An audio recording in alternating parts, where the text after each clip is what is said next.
Bienvenidos a otro episodio. Hoy exploraremos el miedo como motor biológico. Aunque a menudo lo consideramos negativo, ¿cómo ha sido fundamental en nuestra evolución, Martín? Hola, gracias por escucharnos. Comenzamos con el tema de hoy. El miedo es una tecnología biológica que ha salvado vidas desde nuestros ancestros.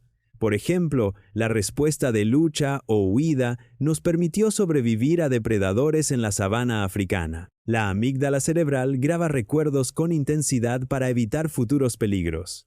Curioso, pero ¿qué ocurre en nuestro cerebro moderno? Ya no enfrentamos leones a diario, pero aún reaccionamos intensamente. ¿Cómo se manifiesta esto en la actualidad? Exacto. Hoy, el miedo se ha adaptado. Ahora huimos del rechazo social o la pérdida de sentido. Un estudio reciente muestra que la amígdala sigue activándose con situaciones de estrés social tanto como lo haría con amenazas físicas. Sin embargo, algunos argumentan que este miedo moderno es menos adaptativo. Interesante. Vamos a profundizar en cómo el miedo se manifiesta en la sociedad actual. ¿Qué papel juega en nuestras interacciones diarias, especialmente en redes sociales? En las redes, el miedo al rechazo y la invisibilidad son palpables. Un ejemplo común es el temor a no recibir me gusta o comentarios. Esto puede generar ansiedad y afectar la autoestima. Además, el miedo a perder pertenencia social es un motor que impulsa comportamientos digitales. Sin embargo, algunos creen que este miedo podría ser beneficioso. ¿Hay alguna ventaja en estas respuestas emocionales intensas en un entorno digital? Buena pregunta. Algunos psicólogos argumentan que el miedo puede motivar comportamientos positivos como la automejora y la conexión genuina. Pero también es crucial no dejar que el miedo controle nuestras vidas. Estudios sugieren que una dosis moderada de miedo ayuda a mantenernos cautelosos y prevenidos. Hablemos ahora sobre cómo el miedo afecta nuestras decisiones cotidianas. ¿Podría explicarnos cómo influye en nuestras elecciones, desde las más simples hasta las más complejas? Claro, el miedo puede llevarnos a evitar riesgos, lo cual en algunos contextos es beneficioso. Por ejemplo, evitar inversiones arriesgadas sin la información adecuada. Sin embargo, también puede paralizarnos, impidiendo oportunidades de crecimiento personal y profesional. Este fenómeno se explica bien con la teoría de la aversión a la pérdida. Pero, ¿qué pasa con el miedo irracional? ¿Cómo podemos diferenciar entre un miedo adaptativo y uno que limita nuestro potencial? Un punto crucial. El miedo adaptativo nos protege, mientras que el irracional puede ser autodestructivo. La clave está en la autorreflexión y en buscar apoyo cuando sea necesario. El mindfulness y la terapia cognitivo-conductual son herramientas útiles para identificar y gestionar estos miedos. Antes de cambiar de tema, miremos hacia el futuro. ¿Cómo visualiza que el miedo evolucione en las próximas décadas en un mundo tecnológico y socialmente cambiante? Se espera que el miedo evolucione con las nuevas tecnologías. La inteligencia artificial, por ejemplo, podría modificar nuestras percepciones de seguridad y privacidad. Un estudio de Gartner predice que para 2030 el miedo a la inteligencia artificial será un tema central en la sociedad, afectando políticas y economías. Interesante. ¿Qué estrategias podrían implementarse para gestionar estos nuevos miedos tecnológicos de manera efectiva? Una posible estrategia es la educación digital, que prepare a las personas para entender y navegar estos cambios. Además, fomentar la transparencia en el desarrollo tecnológico puede reducir miedos infundados. La clave será equilibrar el progreso con el bienestar emocional de la sociedad. ¿Qué más tenemos preparado para hoy? Sigamos con las perspectivas profundas. Nos adentramos en el miedo existencial, un tema que Ernest Becker describió con claridad brutal. Él proponía que no tememos a la muerte en sí, sino a morir sin significado. ¿Cómo entiendes esta idea? Es fascinante. Becker sugiere que la conciencia de nuestra mortalidad crea una grieta en nuestra psique. Sabemos que somos finitos, pero deseamos ser infinitos. Este deseo impulsa la búsqueda de sentido, de una narrativa que nos trascienda, como las religiones o ideologías. Exacto, y ahondando en esto, ¿cómo ves que estas narrativas afectan nuestras vidas cotidianas? Por ejemplo, un amigo mío encontró consuelo en la meditación, buscando una conexión más allá de lo material. Interesante. Las historias y creencias nos ofrecen un refugio del miedo existencial. Sin embargo, algunos argumentan que esto puede estancar el pensamiento crítico. Aún así, otros ven estas narrativas como esenciales para la estructura social. El equilibrio es clave. Pasando al rol de las ideologías hoy, ¿crees que su influencia ha cambiado con el tiempo? Hay datos que muestran una polarización política creciente en muchas partes del mundo. Sin duda, las ideologías han evolucionado y, con la globalización, se entrelazan más que nunca. Aunque pueden unir a las personas bajo una causa común, también pueden generar divisiones. Un informe de Pew Research indica que la polarización ha aumentado un 20% en la última década. Interesante. Pero, ¿qué pasa cuando una ideología se convierte en una camisa de fuerza? Un conocido mío cambió radicalmente sus creencias después de viajar al extranjero y experimentar nuevas culturas. ¿Qué opinas sobre la flexibilidad ideológica? Es crucial. La exposición a diversas perspectivas puede enriquecer nuestra comprensión del mundo. Aunque algunos sostienen que esto puede diluir identidades culturales, otros argumentan que fomenta una sociedad más tolerante y adaptable. La clave está en fomentar el diálogo y la apertura. Hablemos ahora de las identidades. En un mundo tan diverso, ¿cómo ves que las personas encuentran su sentido de identidad? Un estudio reciente sugiere que las identidades múltiples son cada vez más comunes. Así es, las identidades son fluidas y la gente a menudo adopta múltiples aspectos que reflejan su entorno y experiencias. Esto puede ser una fuente de fortaleza, pero también de conflicto interno, como se ve en comunidades migrantes que equilibran tradiciones con nuevas costumbres. Eso plantea una cuestión. ¿Cómo manejamos la disonancia entre identidades? Un amigo mío, que es de origen latino y vive en Europa, a veces siente que pertenece a ambos lugares, pero a ninguno al mismo tiempo. Es un equilibrio delicado. La clave podría estar en aceptar esta dualidad como parte de una identidad más rica. Si bien algunos pueden verlo como una fuente de estrés, otros lo ven como una oportunidad para desarrollar empatía y una comprensión más amplia del mundo. Y si miramos hacia el futuro, ¿cómo ves que evolucionarán nuestras narrativas colectivas? La tecnología, por ejemplo, está creando nuevas formas de conectarnos y compartir historias. La tecnología, especialmente las redes sociales, está transformando cómo construimos y compartimos relatos. Aunque esto puede democratizar la creación de historias, también plantea desafíos sobre la autenticidad y el control. Un artículo de The Atlantic destaca cómo la información errónea puede propagarse rápidamente. Sí, eso es preocupante. Sin embargo, existe la posibilidad de que estas plataformas fomenten una narrativa global más inclusiva. ¿Cómo podemos asegurar que se utilicen para el bien colectivo? Se necesitará un esfuerzo conjunto entre gobiernos, empresas tecnológicas y usuarios. Promover la educación digital y la alfabetización mediática es vital. Imaginemos un futuro donde cada voz tenga un lugar y las narrativas reflejen una humanidad diversa y unida. Con eso en mente, estamos en un camino prometedor. Vale, ahora continuemos con el punto 3 de hoy, mentes analíticas. Vamos a explorar cómo el miedo ha sido un motor crucial en el desarrollo de las religiones. Martín, ¿podría explicarnos cómo el miedo a la muerte y al castigo ha moldeado estas estructuras? Claro, es fascinante. La religión a menudo se construye sobre el miedo a lo desconocido, como la muerte. Por ejemplo, en muchas culturas, el infierno se presenta como un terror tangible que obliga a comportarse de cierta manera, estableciendo un orden social. Sin embargo, este miedo no desaparece, simplemente se canaliza. Eso es intrigante.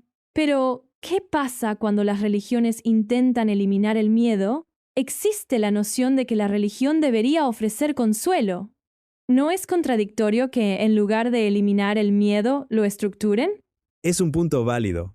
Aunque el objetivo parece contradictorio, la estructuración del miedo en realidad proporciona una sensación de control. Como anécdota, el antropólogo Evans Pritchard demostró cómo los Azande racionalizaban el azar mediante creencias religiosas, transformando el miedo en predictibilidad. Esto, a su vez, fortalece la cohesión social. Siguiendo adelante, hablemos de cómo la religión canaliza el miedo en lugar de erradicarlo. Martín, ¿podrías darnos un ejemplo de cómo se logra esto en una religión específica? Por supuesto, tomemos el cristianismo.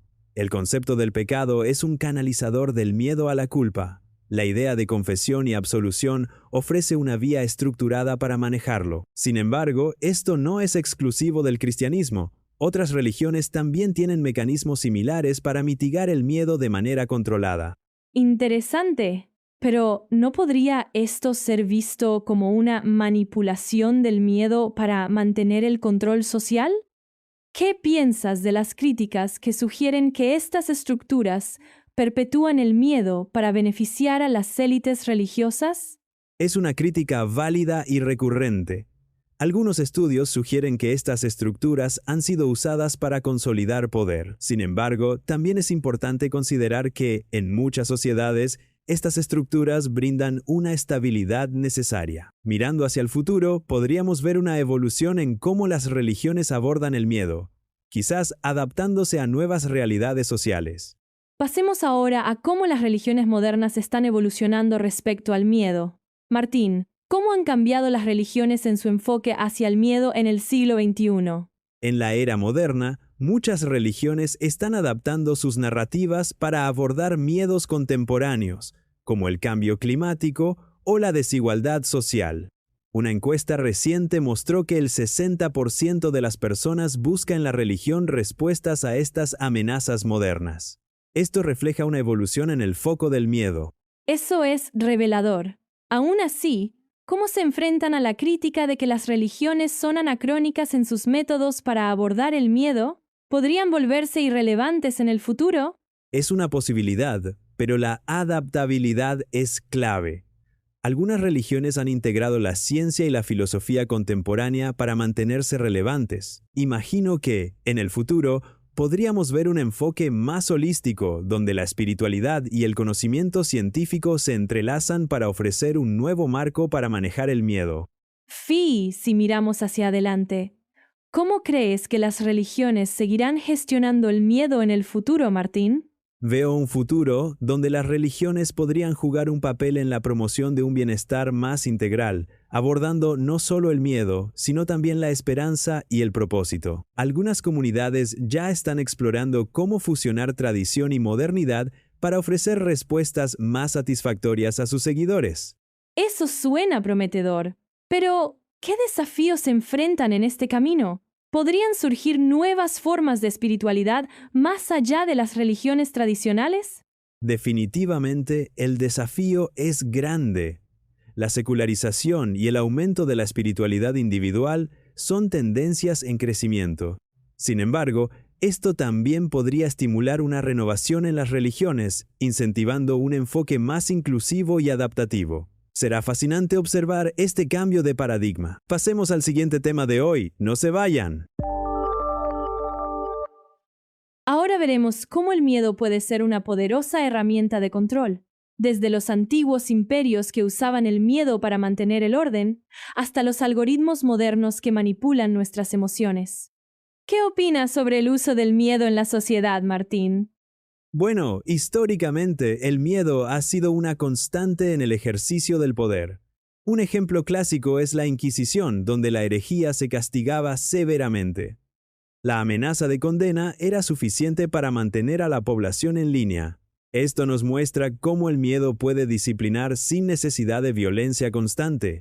Es interesante cómo esa fórmula se aplica aún hoy. Sin embargo, ¿no crees que la presencia de miedo puede ser contraproducente a largo plazo, generando desconfianza y resentimiento? Absolutamente. Mientras que el miedo puede ser efectivo a corto plazo, a largo plazo puede erosionar la confianza en las instituciones. Un estudio de 2018 demostró que sociedades con altos niveles de miedo tienden a experimentar menos innovación y cohesión social. Es un riesgo que los líderes deben considerar. Pasemos ahora al siglo XXI.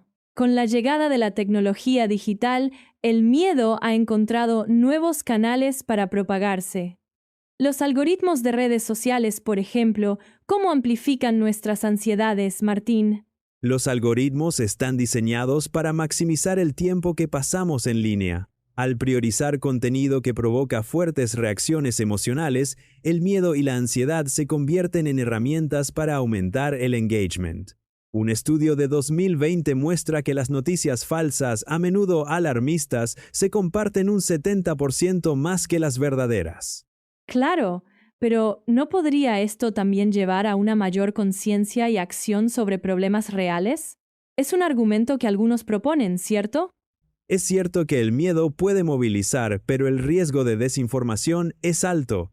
Sin una base sólida de hechos, las reacciones pueden ser desproporcionadas o mal dirigidas. Es como intentar apagar un incendio con gasolina. La clave es el equilibrio entre informar y alarmar, algo que aún estamos aprendiendo a manejar.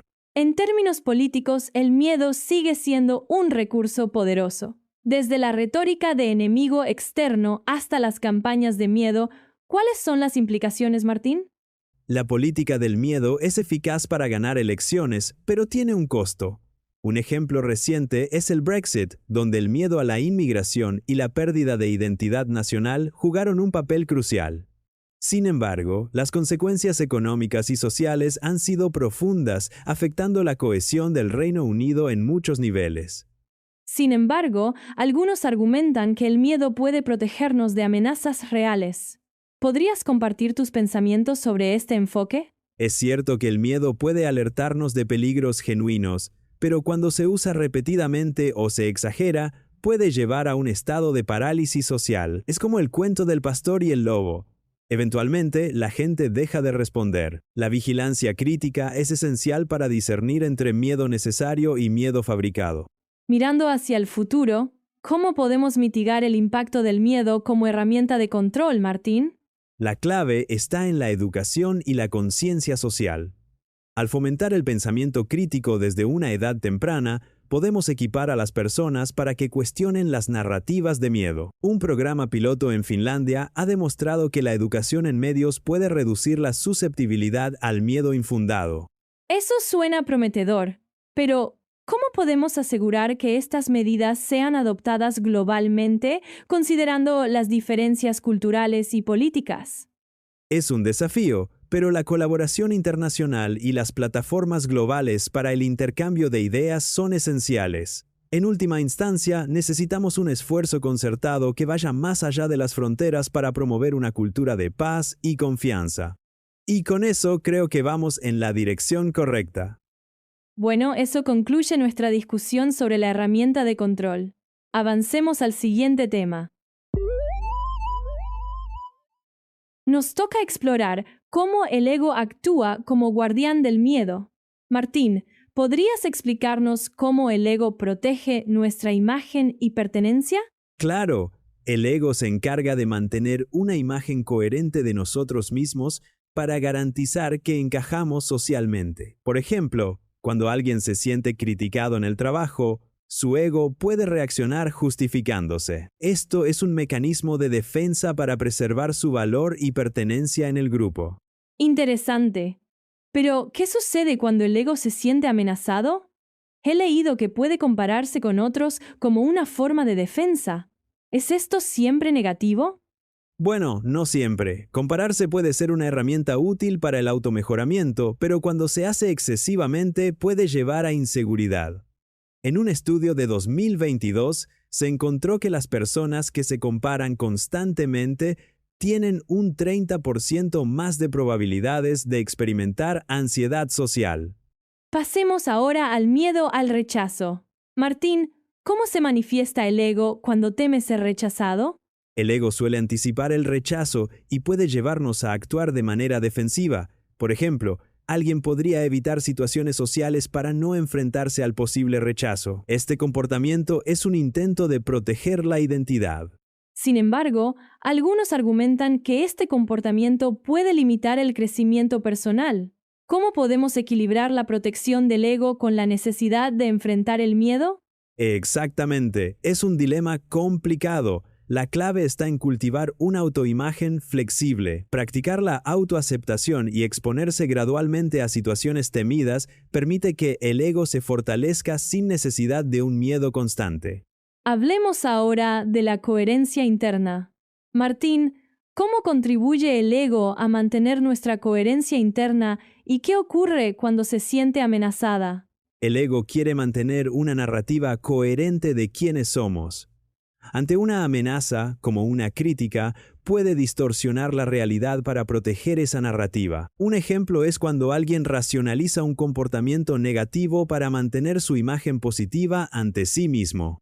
Pero, ¿qué pasa si esta distorsión se vuelve habitual? Podría llevar a un conflicto interno, ¿verdad?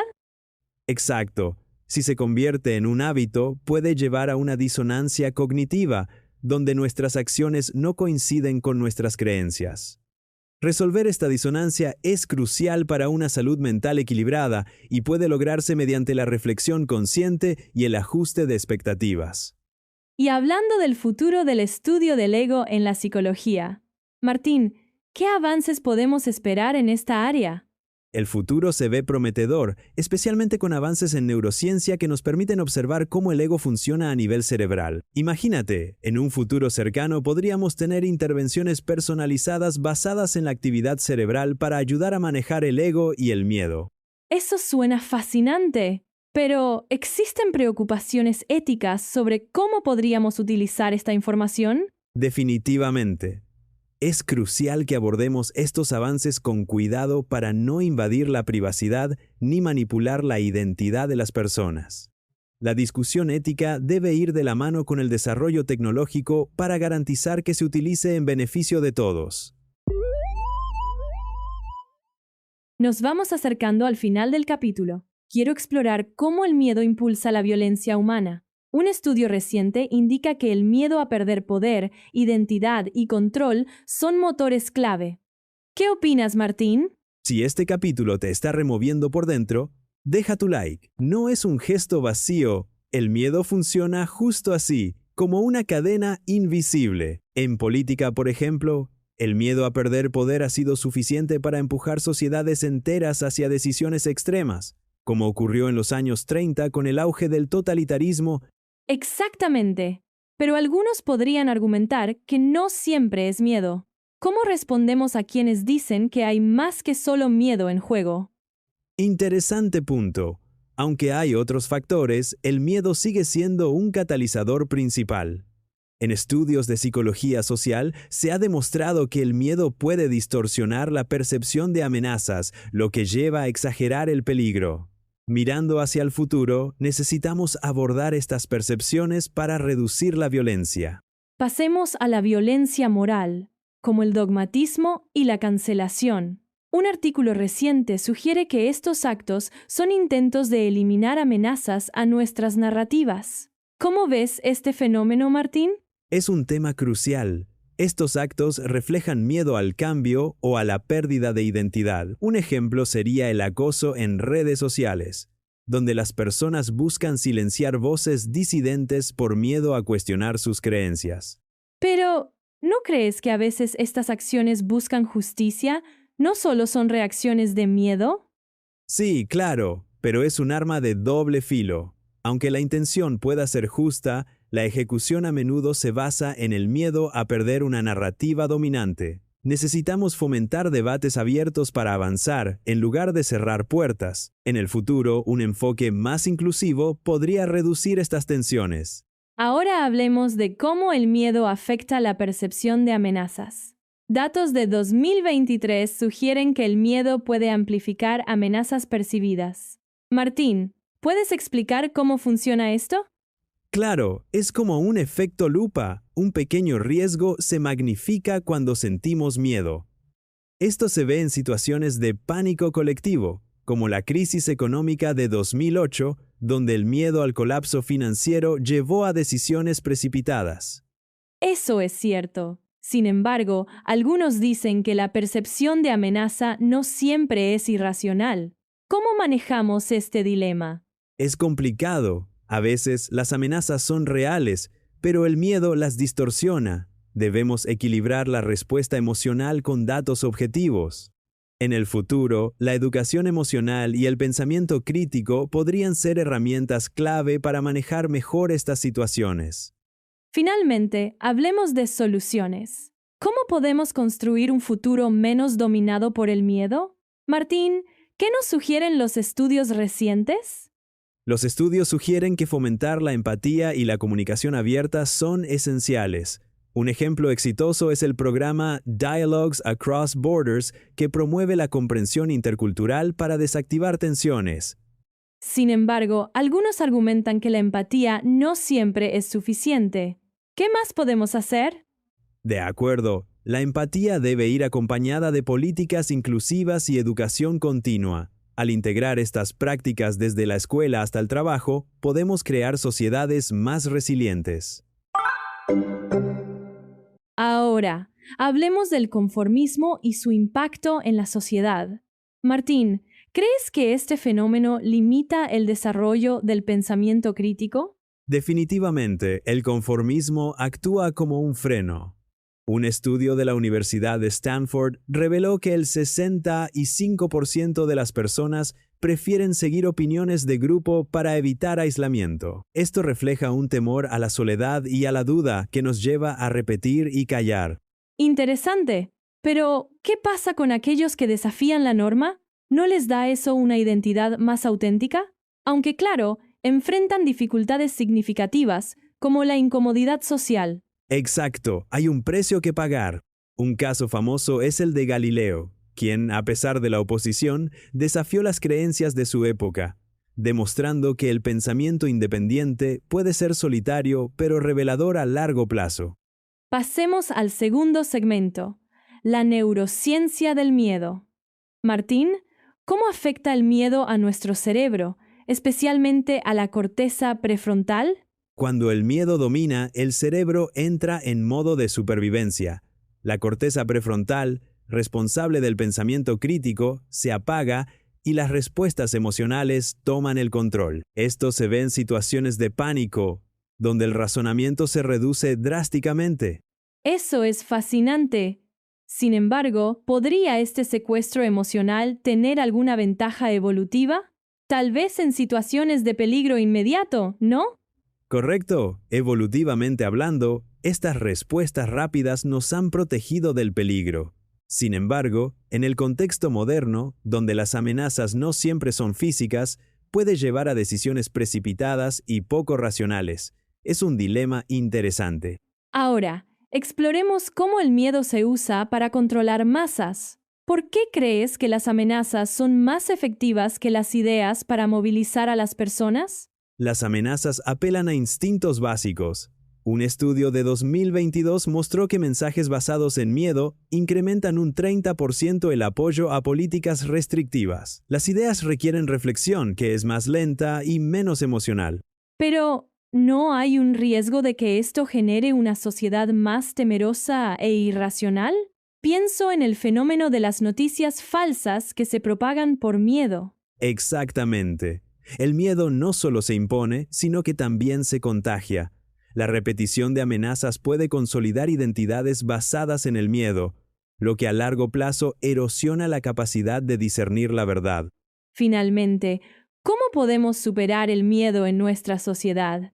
¿Hay estrategias que fomenten un pensamiento más crítico y menos reactivo? Promover la educación crítica es clave. Iniciativas que enseñan a cuestionar y a analizar información pueden reducir el impacto del miedo. Además, fomentar comunidades que valoren el diálogo abierto es crucial para reconstruir confianza y seguridad auténtica.